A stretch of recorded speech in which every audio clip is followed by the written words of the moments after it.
नमस्कार मंडळी. महाराष्ट्राची टेन्शनवरची मात्रा म्हणजेच महाराष्ट्राची हास्य जत्रा. अगदी कमी वेळात घराघरात जाऊन पोहोचलेला कार्यक्रम म्हणजे महाराष्ट्राची हास्य जत्रा. या कार्यक्रमातील सर्वच कलाकार एक से बढ़कर एक आहेत. त्यातीलच एक कलाकार म्हणजेच प्रसाद खांडेकर. या शोमुळेच प्रसाद खांडेकर घराघरात जाऊन पोहोचले.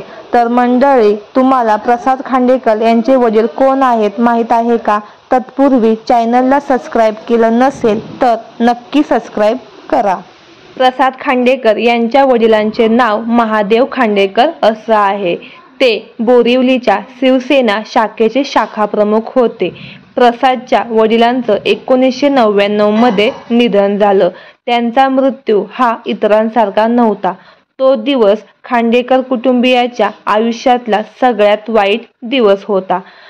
प्रसादने अभ्यासासह इतरही पुस्तकं वाचावी अशी त्यांच्या वडिलांची इच्छा असायची. त्यामुळे त्यांनी त्यांचं नाव बोरिवलीच्या ग्रंथालयात टाकलं होतं. मात्र तो तिथून फक्त गोष्टीचीच पुस्तकं वाचायचा. त्यावर त्यांचे वडील रागवले आणि त्याला सोनेरी टोळी हे पुस्तक वाचायला सांगितलं.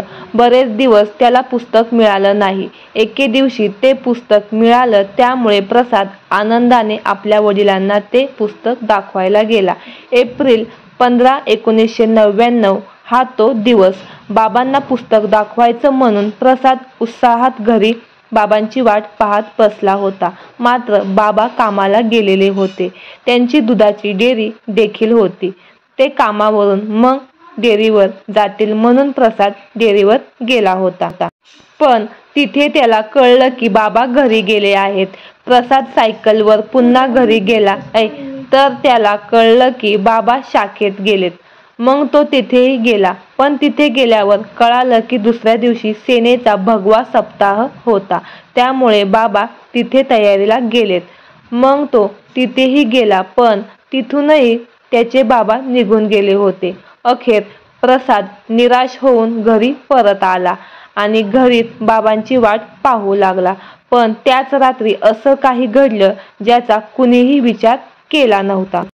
त्या रात्री प्रसादच्या घरी बाबा नाही तर त्यांच्या निधनाची बातमी आली. ते ऐकून प्रसाद आणि घरातल्या सगळ्यांनाच मोठा धक्का बसला. तो तेव्हा केवळ 14 वर्षांचा होता. प्रसादच्या वडिलांची हत्या झाली होती. टाइम्स ऑफ इंडिया मध्ये आलेल्या एका बातमीनुसार 1999 मध्ये कुख्यात गुंड छोटा शकीलने शिवसेना नेत्यांमध्ये आतंक पसरवण्याच्या हेतूने अनेक शिवसेना नेता आणि शाखा प्रमुख बाळासाहेब ठाकरे यांच्या हत्येची सुपारी एका काश्मीरी आतंकवादी संघटनेला दिली होती. दुर्दैवाने त्यात महादेव खांडेकर यांचं नाव होतं. पुढे तपासात असं आढळून आलं की गुरप्रीत सिंग उर्फ मिकी या काश्मीरी आतंकवाद्याने त्यांची निर्घृणपणे हत्या केली होती. 2001 मध्ये दिल्ली पोलिसांनी त्यांना अटक केली. या घटनेला आज 25 वर्षांहून अधिक वर्ष झाली आहेत. आजही प्रसाद खांडेकर त्यांच्या वडिलांच्या आठवणीत भावूक झालेला दिसतो. गेल्या वर्षी झालेल्या शिवसेनेच्या वर्धापन दिनी प्रसादने आपल्या वडिलांच्या आठवणींना उजाळा दिला आहे. तर मंडळी, तुम्हाला प्रसाद खांडेकर यांचे वडील आवडतात का? नक्की कमेंट करून सांगा. आणि अशीच नवनवीन अपडेट जाणून घेण्यासाठी आपल्या सफर ताऱ्यांची या मराठी यूट्यूब चॅनलला सबस्क्राईब करा. धन्यवाद.